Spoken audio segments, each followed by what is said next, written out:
Chapter 30, 20th November. I went in today. I am writing this from the other side. I want to establish that clearly at the outset, because the nature of what follows may make the reader question the reliability of the narrator, and I would like to head off that question with a plain statement of fact. I, Clara Lennox, walked into the grey world at 2:30 in the afternoon on the 20th of November, 1911, and I am writing this entry from within it, seated on a stone that is and is not a stone, with a pen that I brought from the living world, and ink that I hope will remain ink when I return. If I return. When I return. I am going to use when. Bram is with me. He is grooming himself.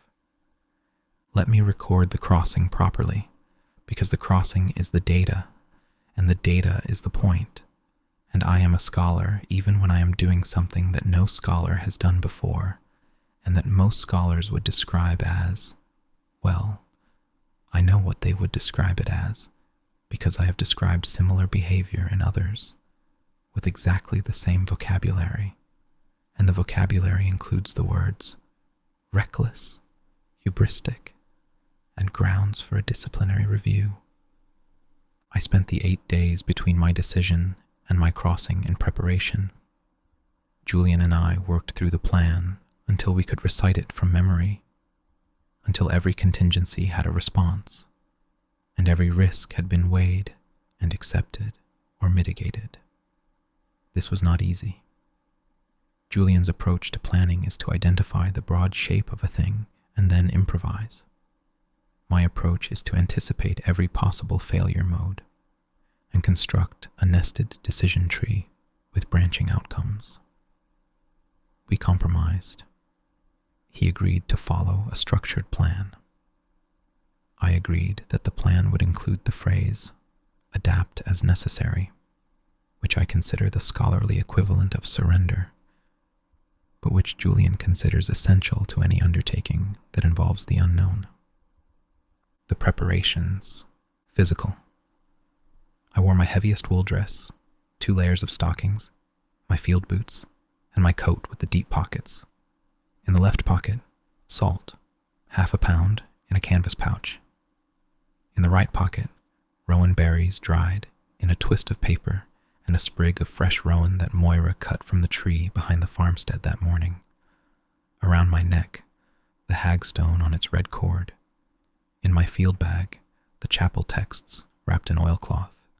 My journal, 2 pencils, ink may not behave in the grey world, and I was not taking chances. A flask of water, and a heel of bread and cheese that Moira pressed on me, and that I accepted because refusing Moira is, in my experience, an exercise in futility. I did not bring iron. I considered it.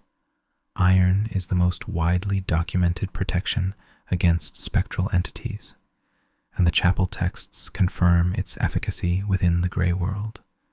But Julian was going to follow me, not immediately, not into the grey world itself, but to the boundary, to the standing stones, where he would wait and maintain a connection between the worlds that might serve as a guideline if I needed to return quickly. And Julian cannot touch iron. He did not ask me to leave it behind. He would not have asked.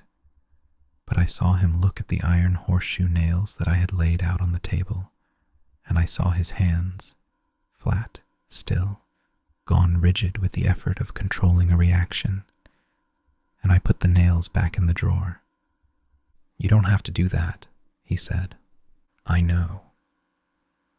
The iron would help you in there, and it would hurt you out here. I have salt, I have rowan, I have the hagstone, and I have Bram, who is..." I looked at Bram, who was sitting on my field bag with the air of a cat who has assessed the contents and found them wanting. "Bram is coming. You're bringing the cat into the grey world." The cat came through the grey world of his own accord during my first crossing. He was entirely untroubled, Animals are natural anchors. The folk traditions are consistent on this point, and the data supports it. Bram's connection to the physical world is, well, you've seen it. He demands food at the same time every day, regardless of supernatural interference. He is, in essence, a 16-pound clock made of fur and grievance, and I believe his presence will help me maintain temporal orientation in an environment where time does not behave. Julian looked at Bram. Bram looked at Julian. Some communication passed between them that I was not privy to, the kind that cats and perceptive men sometimes share, a mutual assessment conducted without language. "All right," Julian said. "Bring the cat." Navigational. I carried Cait's stories in my head.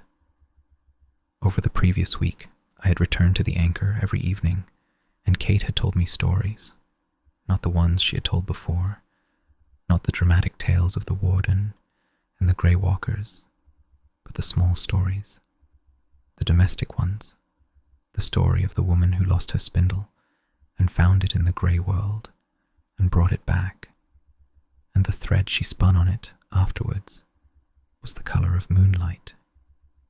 The story of the child who wandered past the standing stones and came home 3 days later, speaking a language his mother didn't know, but the words he said made the garden grow.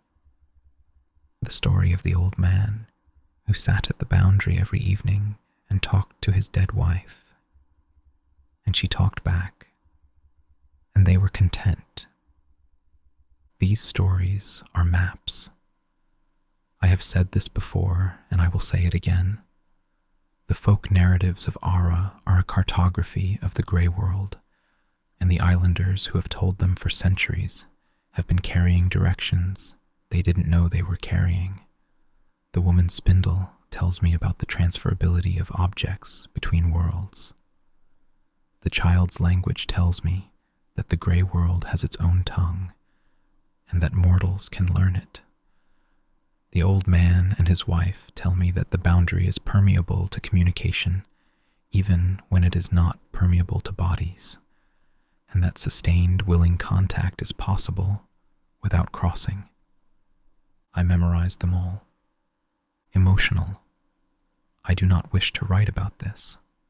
I am going to write about it anyway, because this journal is a record, and the record must be complete, and because I have spent 31 years being a woman who does not write about her feelings, and I am beginning to suspect that this has not served me as well as I believed. Julian walked with me to the standing stones. We left the cottage at 1 o'clock, after a lunch that neither of us ate much of. The day was cold and clear, the first clear day in a week, the sky scrubbed clean by the wind, the sea a hard dark blue that looked like something that could cut you. We walked across the moor in silence for the first 20 minutes. Bram trotted ahead, his tail up, his ginger fur vivid against the brown and grey of the heather. He looked like a small, self-important flame. At the stile, the same stile where Julian had taken my hand weeks ago, the same stile that I now think of simply as the stile, because a place can become a fixed point when something significant happens there. Julian stopped. "Clara." "Yes. I need to say something, and I need you to let me say it without interrupting, which I realize is rather like asking the sea to hold still, but I am going to try." I waited. This cost me something. I am not good at waiting, and I am worse at being asked to wait, and I am worst of all at being asked to wait while someone prepares to say something that will clearly be emotional. Because emotional things said to me tend to arrive like unexpected parcels that I do not know how to unwrap. "If you don't come back," he said, "if the plan fails, if the warden takes you and the stories don't work and you are, If you are lost in there, I want you to know. He stopped. He was looking at the moor, not at me. The wind was moving his hair, which is dark, almost black, and always slightly too long, as though he considers haircuts a concession to mortality that he is no longer obligated to make. I want you to know that the 6 years since I died have been cold, not unpleasant, not terrible, just cold, the way a house is cold when no one lives in it. And the time since I came to this island, the time with you and the manuscript and the arguments and the terrible porridge and that ridiculous cat and your spectacles falling off your nose while you lecture me about boundary theory. That time has been warm. You have made me warm, Clara, for the first time in 6 years, and I do not want to go back to being cold. I did not know what to say. I am recording this honestly.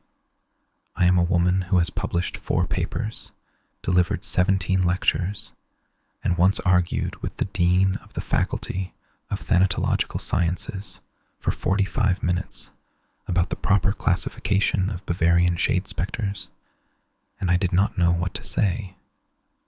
Julian Ashworth, dead man, revenant, Oxford scholar, the most infuriating person I have ever had, the misfortune and the privilege of knowing, stood at a stile on a moor on a Scottish island, and told me I had made him warm. And I stood there with my field bag and my cat, and my half-pound of salt, and I did not know what to say. So I did something else. I stepped forward, and I put my hand on his chest, his cold, still, not breathing chest, and I said, "I'm coming back." You can't know that. I can't know anything. That's never stopped me before. He put his hand over mine. Cold over cold. But not the gray cold, not the dead cold, just his cold, Julian's cold, the cold that I have come to know and that I no longer flinch from. "Come back," he said. "I will." I took my hand away. I picked up Bram, who objected vocally. I walked to the standing stones, and I went in. The crossing was not like the first time. The first time, the accidental crossing, the midnight visit to the warden's court. The boundary had opened around me like a mouth, sudden and disorienting, and I had been inside before I understood that I was no longer outside. This time I chose. I stood at the center of the stones, where the spectral energy readings are highest, and I held the hagstone in my left hand and Bram in my right arm, and I looked at the gray world that had been flickering at the edges of my vision for weeks, and I stepped toward it. It was like stepping through a waterfall that ran upward instead of down, a rush of cold, a moment of blindness, a sensation of weight, not heaviness exactly, but density, as though the air had become something thicker than air. And then I was through, and the world was gray. Gray. I have used the word before. I have described the gray world in my field notes, in my observations, in my accounts of the fleeting glimpses I caught through the boundary. But being in it, standing in it, breathing it, feeling it on my skin and in my lungs and behind my eyes, that is different from seeing it through a window. The grayness is not an absence of color. It is a presence. It is a color in itself, one that the living world does not possess, a tone that exists between all other tones, the way silence exists between sounds. The landscape was the moor, the same hills, the same stones, but rendered in this single exhaustive shade, so that the heather and the stone and the sky and the distant sea were all variations of the same note, a chord played on one string. Bram landed on the ground. I had set him down, and sat. He looked around with the measured disinterest of a cat who who has been presented with a new room and finds it adequate but not impressive. His fur was still orange, vivid, impossible orange against the grey. I looked at my own hands, still pink, still ink-stained, still mine. The colour of the living persisted here. We were bright things in a dim world, and I understood then why the warden wanted us, wanted the living, wanted seers, wanted threshold walkers. We were colour. We were warmth. We were the only warmth in a world that had forgotten what warmth was. The warden was waiting. He was standing at the edge of the stones, the grey world's version of the stones, which were taller here and darker and humming with a low vibration that I felt in my teeth rather than heard with my ears. He looked as he had looked before, a tall figure in a grey cloak, his face shifting between ages, young and old and neither, his eyes the one point of true darkness in the entire landscape, black as the bottom of a well. "Dr. Lennox," he said. His voice was like the rest of him, layered, multiple, as though several people were speaking at once and almost but not quite agreeing on the words. "You have come." "I have." "And your creature." Bram was grooming his paw. "My cat, yes. His name is Bram." "After the storyteller." "After, yes. You know Bram Stoker?" "I know all stories. They come to me eventually. Everything comes to me eventually." He tilted his head, that shifting face regarding me with something that was not curiosity and not hunger, but had elements of both. "You have brought salt." "I have." "And rowan." "Yes." "And a stone with a hole in it, given to you by the granddaughter of a woman I knew. I knew all the seers of Ara. They were bright, like you, for a time." "I haven't come to be consumed." No. I've come to propose an alternative." The warden was silent. Behind him, beyond him, stretching out across the grey moor, I could see figures, dozens of them, hundreds perhaps, the accumulated dead of Ara, the spectres and shades and grey walkers who inhabited this place, drifting in their slow patterns across the colourless landscape. Some were distinct. I could make out faces, clothes, the remnants of the lives they had lived. Others were vague, eroded, reduced by time to shapes that were only barely human, as a stone in a river is only barely the shape it started as. "The boundary is failing," I said. "Elspeth Drummond, your current threshold walker, is being spent. You need another. You believe that I am the another. But I have read the original terms of your bargain, and the terms do not require a permanent walker. They require the boundary to be mended. The walker is a stopgap. The mending is the solution, and I believe I can mend it." "Many have believed many things," the warden said. "Many have not had the chapel texts, the folk narratives, 2 months of field data, and the assistance of a revenant with first-hand experience of spectral bonds. I have. I am here to learn what I need to learn, to do what needs to be done, and then to leave. Alive, with my cat." The warden looked at me for a long time. The grey world turned around us, slow, immense, indifferent, and his black eyes held something that I could not identify, not in the moment, not with the tools I had. Later, much later, when I had spent time in his world and begun to understand the grammar of his expressions, I would recognize it as hope. But that came later. "You may stay," he said. "Learn, see. I will show you everything. But know this, Dr. Lennox. The boundary does not care about your terms. The boundary cares about weight.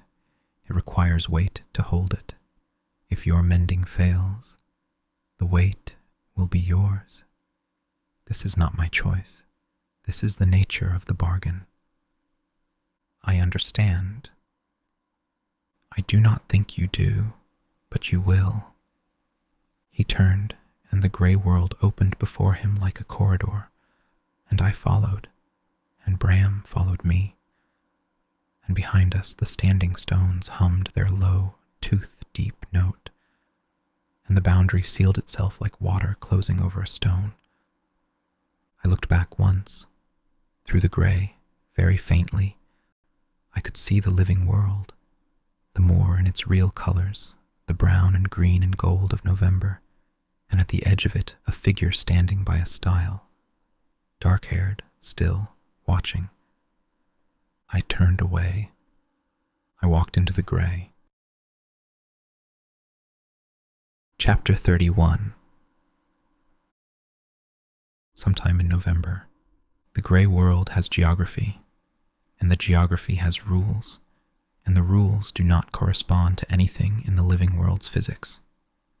And I am trying very hard to map them anyway, because mapping things is what I do, and if I stop mapping things, I am afraid I will stop being the person who maps things, and then I will just be a person in the gray, and a person in the gray is not a person for long.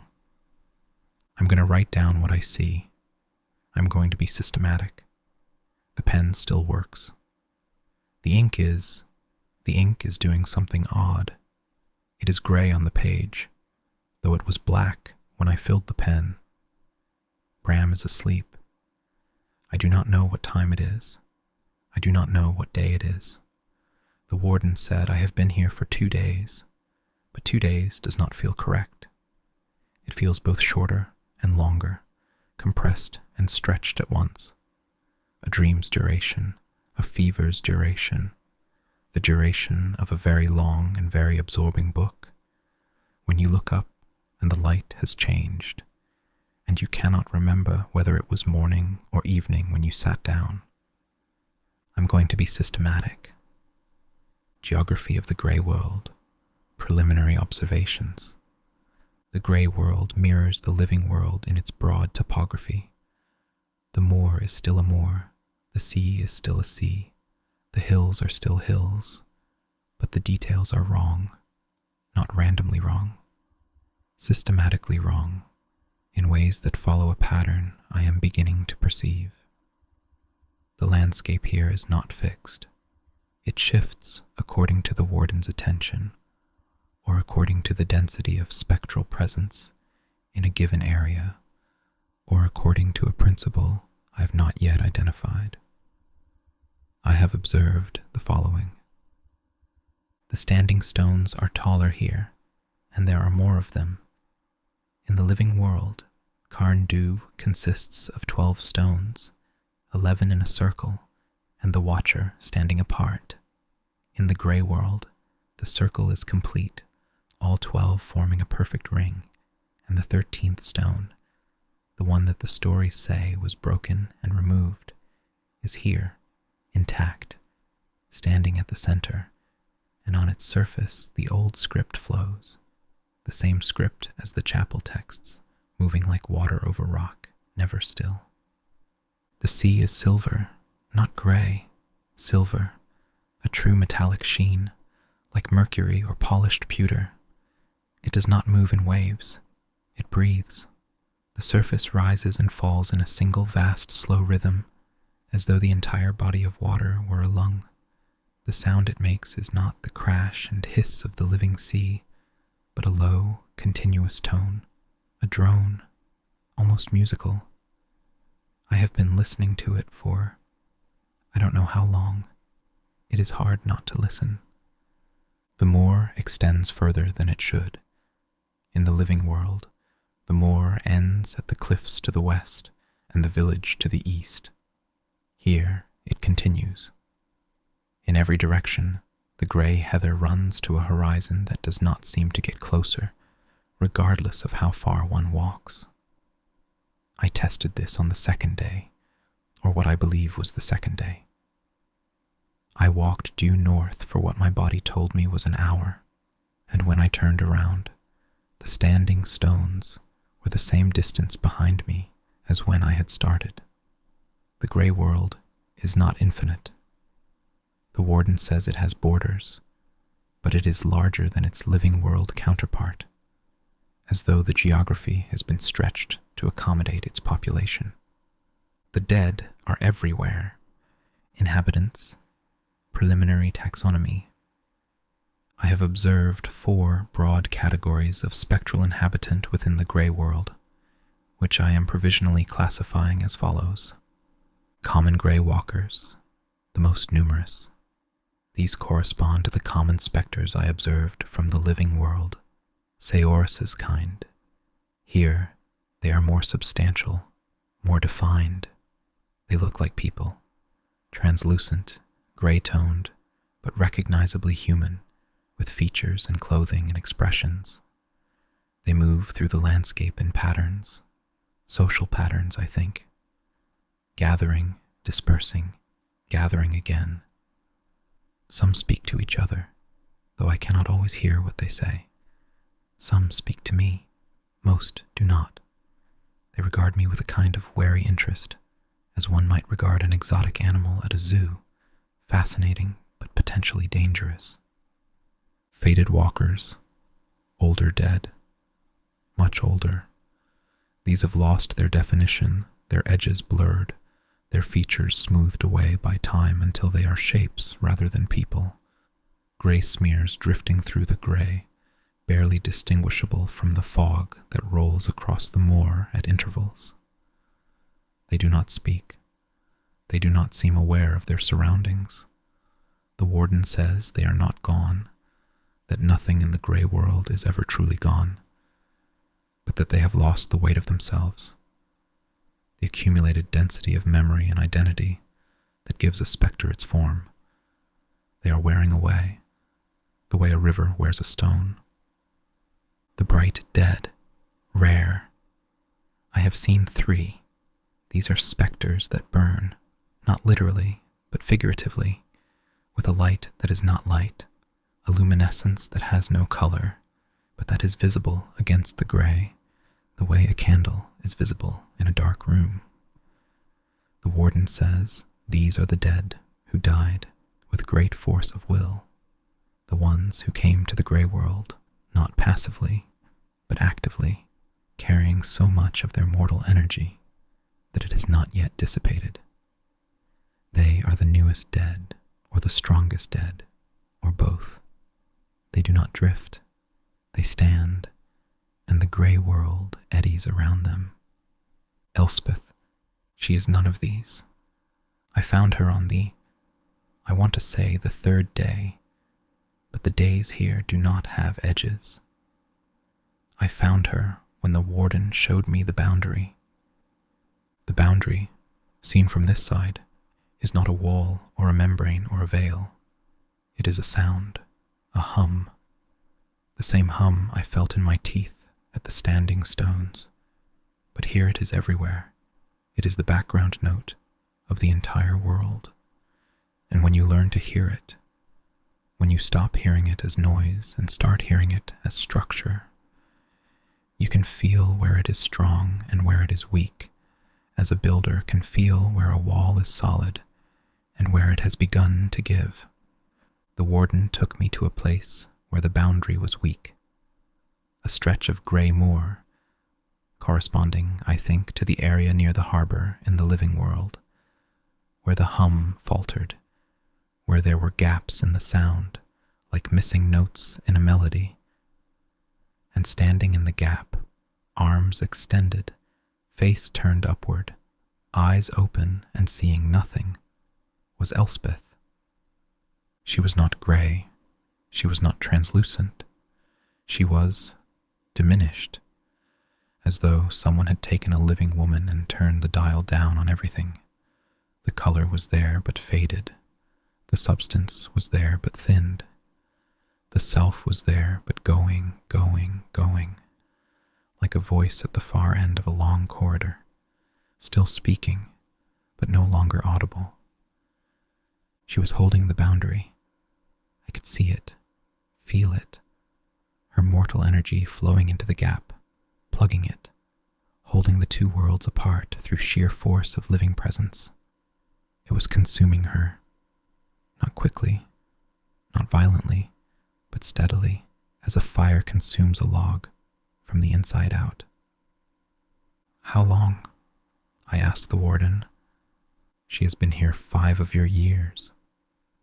How long does she have? Weeks, perhaps less.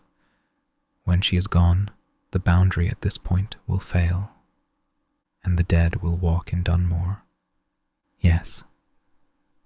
I looked at Elspeth. She did not look at me. I do not think she could see me. I do not think she could see anything except the boundary she was holding, the gap she was filling, the sound she was sustaining with the last of herself. I said her name. She did not respond. I took out my notebook and I wrote, Elspeth Drummond, Threshold Walker, duration, 5 years, status, terminal degradation, estimated remaining function, 3 to 5 weeks. The boundary at this point will fail upon her dissolution. Intervention required.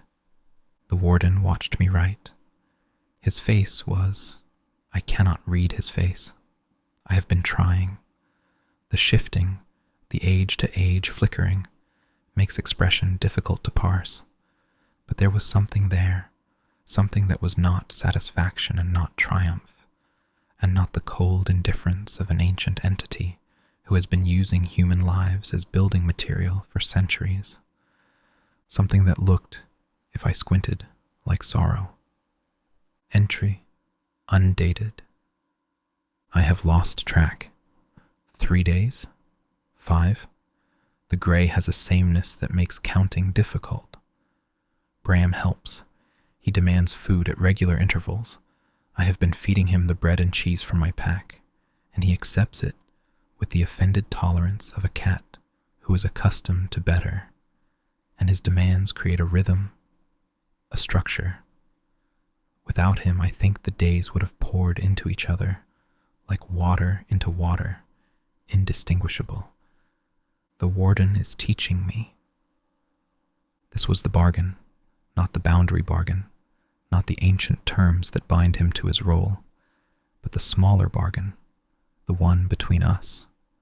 I would come, and he would show me his world, and I would learn, and then I would try.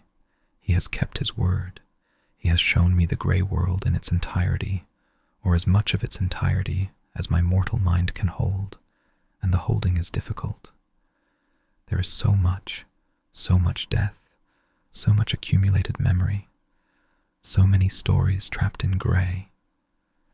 He showed me the court.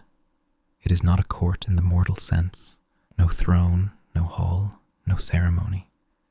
It is a place where the dead gather, a depression in the moor, roughly circular, where the ground is not heather but stone, dark, flat, warm to the touch, though nothing in the grey world should be warm. And the dead come there and sit and are still, and the warden stands among them and listens to what they carry. Their memories, their last moments, the things they held onto when everything else was let go.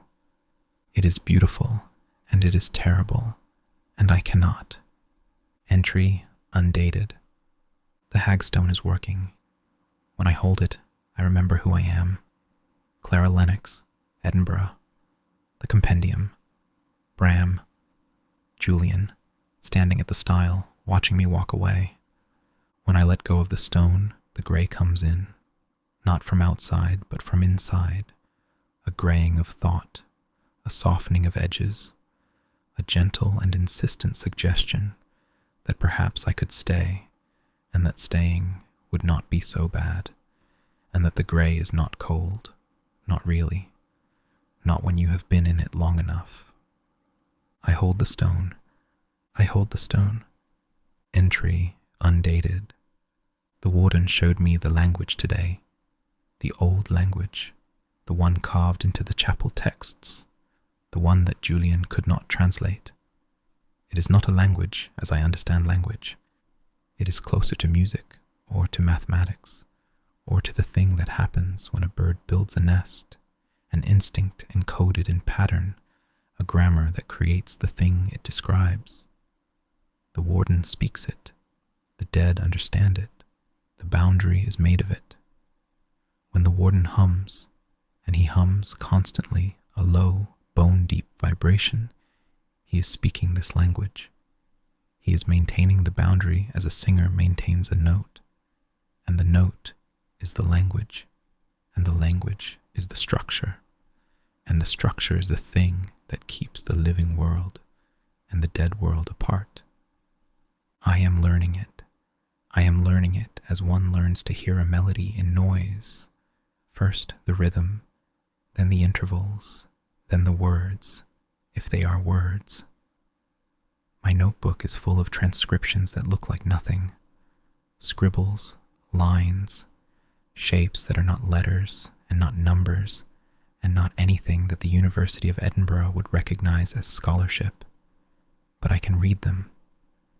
When I look at them, I hear the boundary. When I hum them, I feel the membrane flex. The warden watches me learn and says nothing, and his face does the thing that I have decided is sorrow. Entry, undated. I spoke to Elspeth today. She heard me. I don't know how. I stood beside her at the boundary gap, and I held the hagstone and I said her name, and she turned her head, and her eyes focused, and for a moment she was there, a woman, not a function, not a spectral mechanism, but Elspeth Drummond, who had a husband named Hamish, and a life in Dunmore, and a garden where she grew turnips, and a laugh that Moira told me could be heard across the harbour. "Hamish," she said, just the one word. And then she was gone again. Eyes unfocused, face turned upward, the boundary pulling at her like a tide. I am running out of time. I think I am running out of time. The stone is warm against my chest and Bram is heavy in my lap, and I am writing because writing is the thing I do when I don't know what else to do, and because the pen is still making marks on the page. And as long as I am making marks on a page, I am still Clara Lennox. I am still here. I am still. Chapter 32. Sometime in December. Editor's note.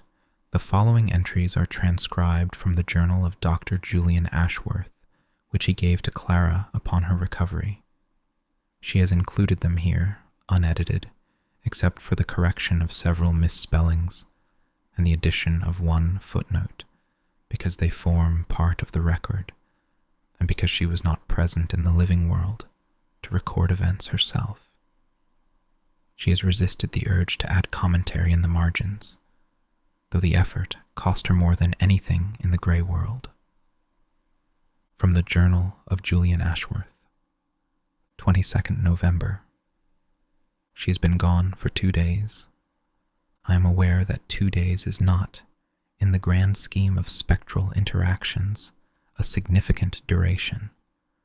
Field researchers have been separated from the mortal world for longer periods and returned intact. Blackwood documents a case of 11 days. Sinclair describes 15, though Sinclair's methodology has always been suspect, and I have my doubts about whether the woman in question was actually in a spectral realm or merely in a cellar in Dundee. But these precedents are cold comfort, because the woman in question is Clara, and Clara is not a case study, and the grey world is not a Dundonian cellar, and I have been standing at these bloody standing stones for 2 days, waiting for something to happen, and nothing has happened. And the stones just hum, and the fog rolls in and out, and the cat's ginger fur was the last colored thing I saw before the gray closed over her, and I cannot get it out of my head. The cat, not even Clara, the cat, the absurd, enormous, marmalade-colored cat, trotting into the realm of the dead, as though it were a particularly unpromising kitchen. I need to be useful. Being useful is preferable to the alternative, which is standing on a moor in Scotland in November, feeling things. 23rd November. I told Moira. I did not intend to tell Moira. The plan was that I would maintain a calm and academic presence at the cottage, continuing the work, waiting for Clara's return, betraying nothing of the fact that the woman who rented the cottage had walked into the spectral realm 2 days ago and might not walk back. But Moira arrived with porridge. Terrible, as always, though I have become strangely fond of it. Fond of it because it is hers, and because it belongs to this place, and because this place is where I have been, against all reason, happy. And she looked at the empty chair at Clara's desk, and at the empty spot on the manuscript where the ginger cat had been sleeping for 2 months, and at my face, and she said, "She's gone in, hasn't she?" Not a question. Yes. Moira set the porridge down. She sat in Clara's chair, which felt like a transgression, though Moira did not seem to feel it. She put her hands flat on the table, Clara's manuscript, Clara's ink stains, and said, "How long?" 2 days. How long can she last? I didn't know. I said so. This was not the Oxford answer. The Oxford answer would have been a qualified estimate delivered with authority and footnotes. But the Oxford answer would have been a lie. And I have been lying for 6 years, and I am tired of it. And Moira's face was not a face that wanted the Oxford answer. "We need to get her back," Moira said. "Yes. How? I don't know that either." She looked at me. Moira has brown eyes, ordinary eyes, but when she looks at you, really looks the way a seer looks, you understand that the ordinariness is a surface, and beneath the surface is something that sees too much, that has always seen too much, that chose a life of porridge and farmsteads and practical shoes, because the alternative was to acknowledge what she sees. "You're not just a scholar, are you?" she said. "You're something else." I could have deflected. I have deflected this question, or versions of it, for 6 years. I am accomplished at deflection. I have elevated it to an art. But Clara was in the grey world, and her chair was empty, and the manuscript was open to the page she had been annotating before she left, page 247, a passage on the Breton esprit gris, her handwriting small and fierce. And I looked at that handwriting and I thought, she told the truth. She stood in this room and told me the truth about what she was doing and why, and asked nothing of me except that I do the same. She did not hide.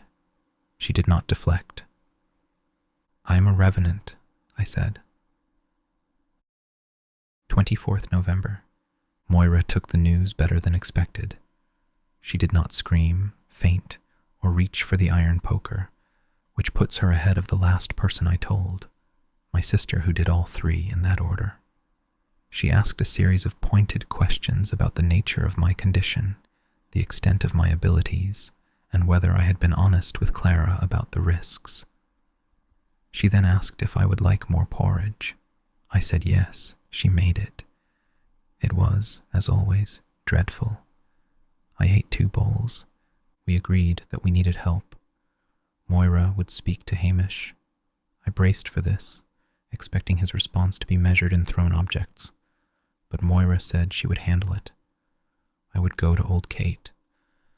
If anyone knew how to retrieve a living person from the grey world, it would be the woman who had spent 80 years collecting stories about people who had gone there, and occasionally come back I went to the anchor. Cait was in her usual corner, with her usual whiskey, with her usual expression of a woman who has outlived everyone who annoyed her, and is not sorry. "The scholar's gone in," she said, before I had sat down. "How do you know?" "The sea's been wrong for 2 days. The birds are different, and you have the look of a man who's lost something important and doesn't know where to find it." "I know where she is. I don't know how to get her back." Cait finished her whiskey. She set the glass down. She looked at me with those sharp, ancient eyes and said, "You'd be the dead one then." I sat very still. She said, "I see things, always have. You're cold, lad, and you don't breathe right. And there's a shadow on you that isn't yours. I've seen it since you arrived. Didn't say anything, because it wasn't my business, and because the scholar seemed to know what she was about. But now she's in the grey, and you're here looking like a man who's been kicked by a horse. So I'll ask, what are you, exactly?" "A revenant." "Right. And can a revenant go into the grey world?" "It's complicated." "Uncomplicate it." I told her.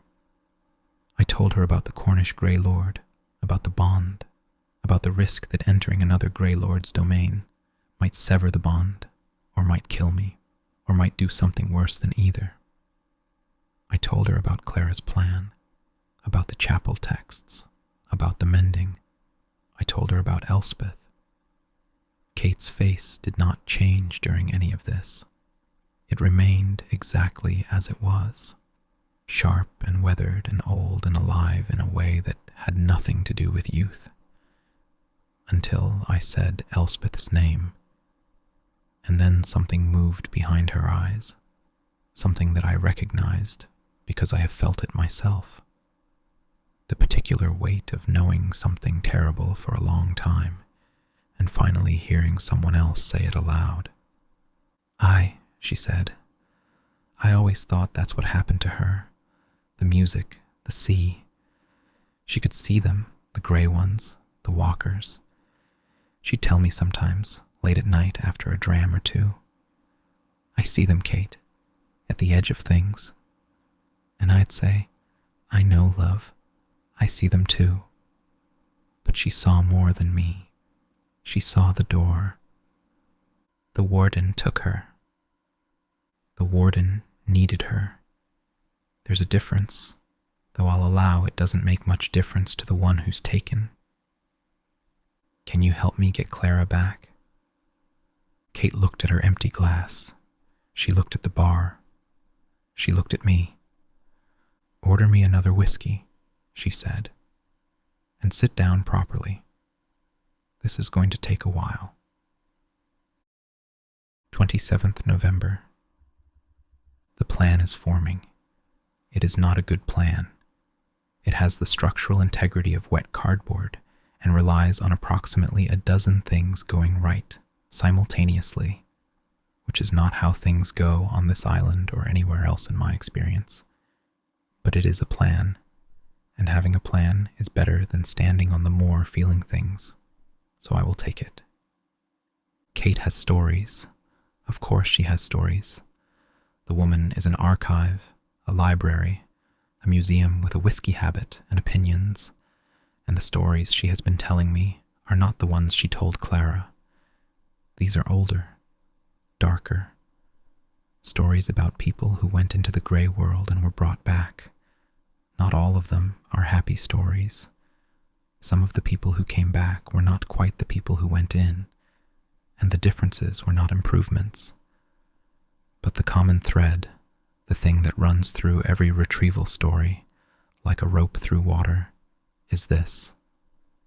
The living must go to the boundary and call the lost one back, not with their voice alone, with something of themselves, a piece of their own mortality, offered freely, a weight on the living side of the scale to counterbalance the weight of the grey. "What kind of weight?" I asked. different in every story, sometimes a memory, sometimes a year of life, sometimes a thing you love. The boundary doesn't care what it is, so long as it's real and so long as it costs you. And the revenant part, can I be the one who calls? Cait looked at me steadily. You're dead, lad. Technically is the only kind that matters to the gray. You've no mortal weight to offer. You're on the wrong side of the scale already. Then, but, she held up a finger, but, you're bound to a Grey Lord, bound by spectral law, and that bond it's like a rope between you and the other world. If you cut it, if you sever the bond here at the boundary, the severing would release energy, mortal energy, the energy that was yours before you died, that the Grey Lord has been keeping. It would come back to you, all at once, for a moment, and in that moment, you'd be alive, really alive, not a revenant, not a dead man walking, alive the way you were before. For how long? The stories don't say. A minute, maybe less, maybe more. Long enough to stand at the boundary and call her name and mean it with a living heart. And after you'd be, whatever you'd be, without the bond, without the Grey Lord's power. I don't know what that means for a revenant. I don't know if you'd die again, or stay alive, or become a third thing entirely. You're describing a gamble. I'm describing a story. Stories don't come with odds. They come with choices. And the choice is yours. 1st December. Hamish came to the cottage today. I should say, Hamish came to the cottage and did not leave. He stood in the doorway, Clara's doorway, the doorway with the gate he mended, and looked at the room with the expression of a man who has been avoiding a thing for a long time and has run out of room to avoid it. I hear you're dead, he said, more or less. And my wife is in the grey. Yes, she has been for 5 years. He stood there. The wind came in through the doorway and stirred Clara's papers, and he didn't move. He is a big man, Hamish Drummond, broad and weathered, and built out of the same material as the island, rock and rain and stubbornness. But standing in that doorway, he looked reduced. A cliff after a storm has taken a piece of it. The same shape, the same stone, but less. I knew, he said. I knew she didn't drown. I knew the sea didn't take her. Not like they said. I knew because I heard it too, the music. Just once, standing on the pier, the night before she went. I heard it, and I thought, there's something out there. Something calling. And the next morning she was gone, and the boat was still tied, and the sea was calm. And I knew. But I couldn't. He stopped. He breathed. The breathing was the loud, hard kind, the kind that takes effort. What do you need? He said. I need people at the standing stones on midwinter night. I need people who are willing to stand at the boundary and, I don't know another way to say this, hold the line. Be present, be alive, be heavy in the mortal sense, so that when I call Clara back, there's enough weight on this side of the scale to pull her through. How many? As many as I can get. Cait says the old rites call for a minimum of 12, but more is better. The boundary doesn't measure individuals. It measures presence, life, the collective weight of living people who want someone back. I'll get you the village. I stared at him. Drummond. I said I'll get you the village. I'm not a man of learning, and I'm not a man of whatever it is you are, but I know the folk here, and they know me. And if I tell them Elspeth is in the grey, and the scholar went after her, and we need to bring them both home, they'll come. They've lost people too. Everyone on this island has lost someone to the grey, even if they don't call it that. Even if they say it was the sea, or the fog, or the cold. They know. We've always known. He turned and walked out. He did not close the door. The wind came in and scattered Clara's notes across the floor, and I spent 20 minutes collecting them and putting them back in order. And I was very grateful for the task because it gave me something to do with my hands that was not shaking. 4th December. Moira has been extraordinary. I record this because Clara would want to know, and because credit should be given where it is earned, and because I have spent 6 years as a dead man being very bad at noticing the living, and I am trying to do better. While I have been working through the chapel texts with Cait, translating, arguing, occasionally being told to sit down and stop being clever, which Cait says to me with a regularity that suggests she has been wanting to say it to a scholar for decades. Moira has been doing the work that actually matters.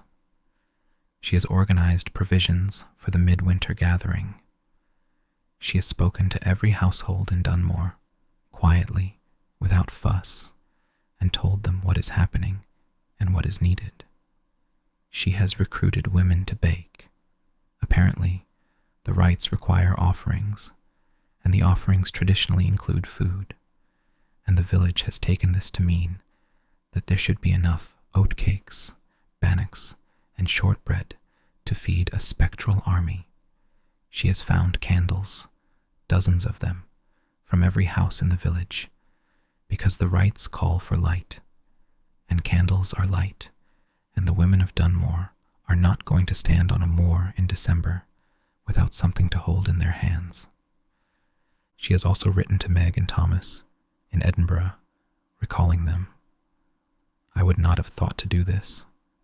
Clara's 2 assistants, bright, capable, unflappable young people who I had dismissed as peripheral, are trained in spectral fieldwork, and Moira correctly identified them as assets.